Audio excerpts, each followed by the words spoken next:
Thanks for coming over to this Amodeus, and today's Dungeon Under Champion video is going to be all about the 4-star water champions.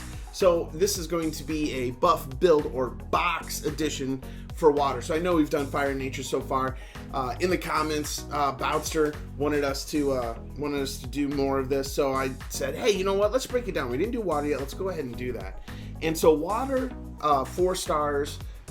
You know what? Let's just jump into it. So first water 4 stars, Blueberry. Not a fan. She needs a buff. Leave her in your box. Unless you were at that stage where you're looking for more water DPS champions for co-op. She just doesn't perform at the level you need her to. There's a couple of other great champions out there from the Candy Munchkin family. You got Ginger Sweet, she's great in 5v5. You got Lemon Drop and Ginger or Peppermint. Both of those units are fantastic for building speedrun ED10s. Or ED teams. For like ED10 and ED11, you can build the Candy Munchkins to do that. But Blueberry, she's always been underwhelming in my personal opinion. So she needs a buff. Put her in your box or use her for fodder if you want. This guy, Feng Xian, the Water Spearman. It's a long running hateful relationship between me and Gameloft about this champion because this champion is so incredibly poor. Now, let's look at Jubba and Snorl. So, Jubba and Snorl, we're not going to look at all the skills for all the champions, obviously, because some of them are pretty cut and dry. Nobody needs me to tell them that Water Spearman shouldn't be 6-starred. Don't use me as an example. That was my very first 6-star. But, I mean, some of these champions I do want to talk about where they could be good or not good. So, Jubba and Snorl are mediocre DPS champions, just like all of the Dino Kids. And I really like the Dino Kids, in all honesty. They ignore defense, they drop stuns, they do some good stuff. So, the Nature Dino Kid in 5v5 is super fun to play, as a matter of fact. You got the Dart and some other stuff.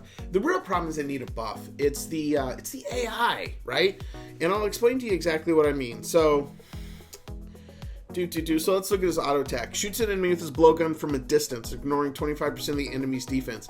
If the enemy is close, the dinosaur bites it instead, ignoring 50% of the enemy defense and healing for a portion of the damage dealt. Sounds good, but he's got 2 separate ranges, right? And the AI doesn't do a good job of moving him in and out of range. He kind of just sits back and does his thing where he could stun, run in, do the chomp, pull back, do the dart, go back into his third skill. I mean, the AI just needs some help. So this is it's not a bad champion. It's really, like I said, mediocre at best. Definitely needs a buff or at least an AI rework from that standpoint. Oh, Stella. Stella's killer, man. She's a pretty good water DPS early on. Obviously, there's a lot of champions that surpass her mid and late game. But, you know, she is really a really decent DPS champion if you're looking for someone. Because there's a lot of opportunity out there to build different champions or do different skill builds. But Stella, and then she's still good in co-op in the end. Like, even before you would build Blueberry, you know, Stella's a great DPS champion. So I don't think there's any problem building her from that standpoint if you're looking for a water DPS champion. I don't even know that she needs a buff. You know, I would definitely put her on the list of champions that you might want to build. It's just that she's not really part of the meta. She used to be really big, and when the game launched, all the Astromancers used to be really good because they had ignore defense on their main skill when it was empowered, or their auto attack when it was empowered. And she removes buffs, and there were some other things. And then there's like just a slew of other champions came along and really started to steal the thunder from her. But she is pretty good. I do like her. Kyo, man, I don't know what to tell you. There's some Kyos that are cool, but there's just not enough people building the Kyos because they really need the King of Fighters gear. Now, King of Fighters open right now, and I'm excited about that because I'm still trying to get gear for my Mai and my Fire Kyo. Now, my Fire Kyo is almost fully skilled up after this event. Hopefully, fingers crossed, I'll be able to get them skilled up and I'll be able to do some more playtesting with them. But I will tell you, like, using regular gear on them is really makes them not as impressive, I think, as they could be. So it's really hard to say that this is a build. What I would say is I would say box it, guys. I'd really, in all honesty, I'd say put it in the box, wait till you get some gear, and wait until you need a water DPS unit, and then kind of go from there. Because the gear piece, I think, is a make or break, as well as the skill ups. And the skill ups are, I think they're easier to get now. They're more farmable right now than they were before, but it's still not, I guess it's still not really accessible. I had a long conversation with a bunch of the community when we did the Fire Kyo review, and I will say, like, I guess I sugar-coated it a little bit because I got lucky with some pulls, right? So if you just look from a farming aspect, he's not easy to skill up, because you can't just summon him, right? So you're every like 6 to 8 weeks you get an opportunity to get one, and that's not enough to skill it up. So that's no bueno. This is Yuko. She's the best healer in the game. She doesn't heal the most. That's Kai Winji. But she is the best healer overall in the game. I don't think there's anybody really that questions that. She brings too much to the table for that not to be the case, right? Because, I mean, she heals, she lowers defense, she buff blocks, she cleanses, she has a death prevention mechanic. I mean, she's awesome. Build her right away. She should be your first healer if you got her. The Archangels have 100% taken over the shield game. So despite the fact that Fathom at one point in time was definitely a build unit, right now he just doesn't offer the level of performance that you want to have. He needs a buff. Now with the advent of the Dread Nagas, I don't know if that's going to happen, but he's, from a standpoint of 5-star max, great, because he still ritual summons, but I'd be hard pressed to say 6-star. Now Flintlock, man, he is so cool, man. He's like the cool kid in class that doesn't get good grades, right? He's the guy in the office everybody wants to talk to at the water cooler, but never gets his work done on time. That is 100% how I feel about Flintlock. I wouldn't build him. I'd box him. I think he's super fun. I think his animations are great. I think his skill point is pretty close to being what it needs to be.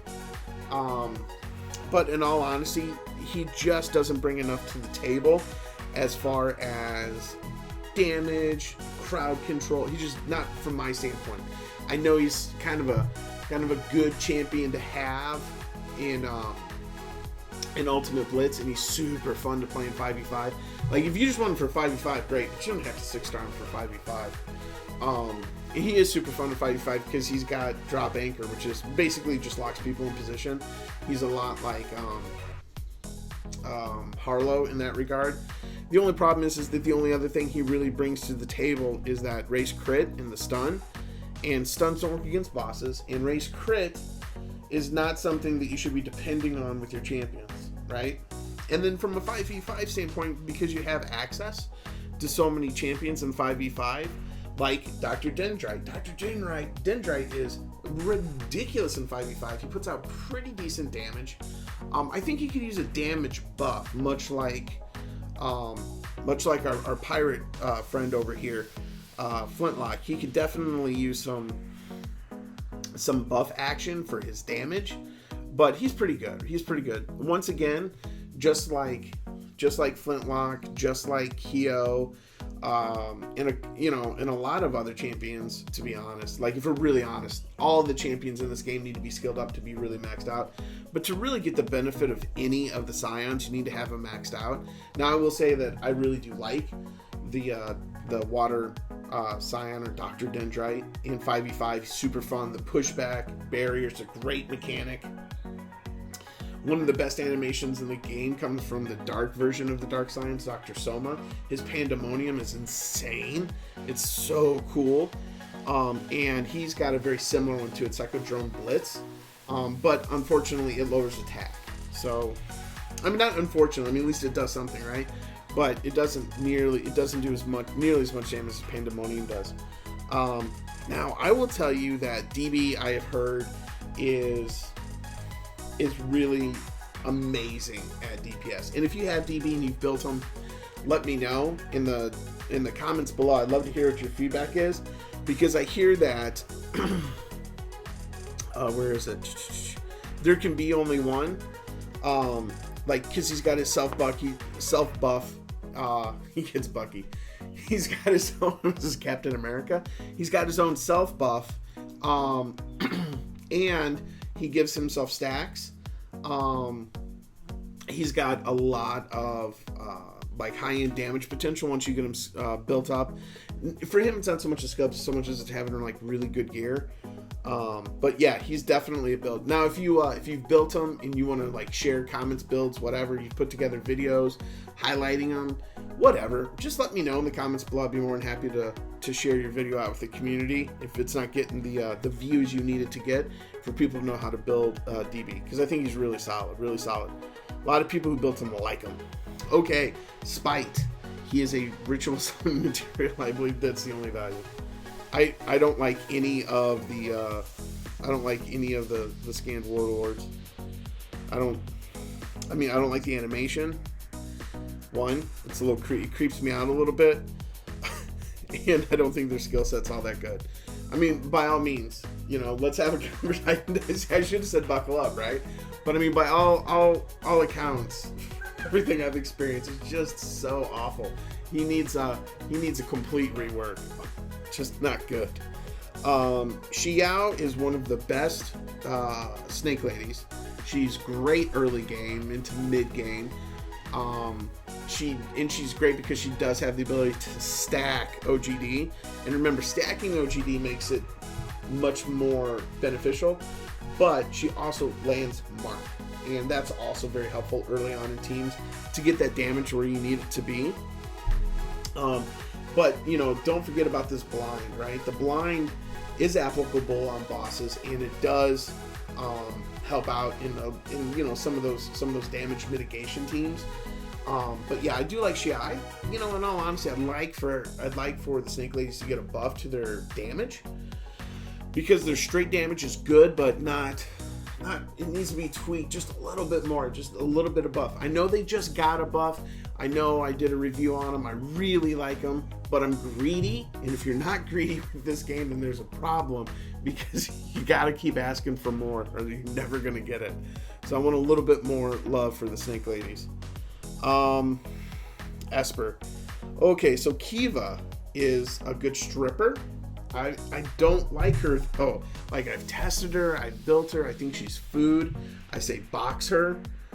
Just like I'm saying build Xiao, right? I'm saying box Kiva, right? I know that's not going to be met with a lot of love. This is like one of Ice Huck's. He's a friend of mine. This is one of his favorite champions when it comes to stripping, but I just don't feel it. I've tried, and I'm just like, Rona's better. I just you can't, like, when you have a 3-star champion like Rona that fills this role. Okay, well, let me pull up her skills so we're we're comparing apples to apples, because really what she does is she generates a shield, right? And she removes buffs. And and then Rona comes along, she self buffs, she removes buffs, she drops on OGD, and then on top of that, she has like insane attack multipliers. She out damages Kiva all the time, so it's really tough for me to say anything. So I'm gonna say she needs a buff, and she needs to be boxed right now. Sammy, I love the technicians, just in general, just the whole concept of the technicians, I think are great. She is amazing in 5v5, even if you aren't cheating with her. I don't even know if it's still viable, but there was a point in time where you could just cheat and just have her third skill just destroy everybody, and it would just always be up. But I'm sure they've gotten that fixed. I haven't played 5v5 in a long time. I keep trying, but I'm not going to stay in a queue longer than 3 minutes. So I got to get out of there. But no, I really like her in 5v5. I mean, she's super, super fun in 5v5. She doesn't have a lot of roles in PvP or PvE, from my perspective. But I know that I've seen a lot of her usage, a lot of her being used in Ultimate Blitz. I see a lot of early on Ultimate Blitz. So like normal and legend, she's been used. So you know, like I'd say builder if you need a water DPS champ. But I would really look at your team composition before you made the investment, because there's a ton of other champions out there like Rota, who's a 3-star, who's really good. I mean, we just talked about Xiao, and we talked about what else did we talk about early on? We talked about Stella. That's what it was. Ooh, we talked about Stella. Those are all units that, if you're just looking for DPS, might be a better option for you. Now, I will say that with all of the technicians, they have a lot of skill up needs. So don't forget, you gotta get them skilled up. So now let's talk about Esther. Esther, we did a review on this with the rest of the clerics. The clerics in general seem really good, and Esther has penance, right? Well, she has smite and penance. Smite is kind of half of the equation, in my personal opinion, because smite gives shreds defense, right? That needs to be combined with lower defense, right? So you need both of those. But she also has penance, which is lower attack and lowers attack speed. So she's going to drop 3 really critical debuffs on your enemy. She does decent damage, and she has strength bonuses for her and her entire team. And this is before she gets to Holy Land. So I guess she's got 4 debuffs. 2 are legendary, but 4 debuffs. I mean, that's pretty good. Plus, she does some decent damage. From a lot of the people that are building her, they're telling me she's doing some decent damage. So I like that. I like that versatility. I like to have all those things combined. Now, is it as good as the nature cleric in arena defenses? No. She's definitely a niche champion, but I think she's totally worth the build. If you're really looking for that component in some of your water element friendly raids, I think she can help raise your level up a little bit, because lowering the attack speed and lowering the attack in Steel Widow, especially in the Ascended raids, is is so money, right? As all the young kids say. It's so good. Lean into it. You know what I mean? Just lean. The debuffs are so huge, especially those 2. It's one of the reasons that Obelisk is so formidable in the Ascended raids. But you know what? Let's have a conversation. I always want this to be a conversation, right? I never want my opinion to really matter all that much if it doesn't have the support of the community. So drop your comments down below. Let me know what you think. Let's get it going on. And if you got, like I said, if you want to share stuff, go ahead and let me know. I'd be more than happy to do that, because evidence is always better than opinions, right? So as always, thanks for watching the videos. Have a great day. Bye.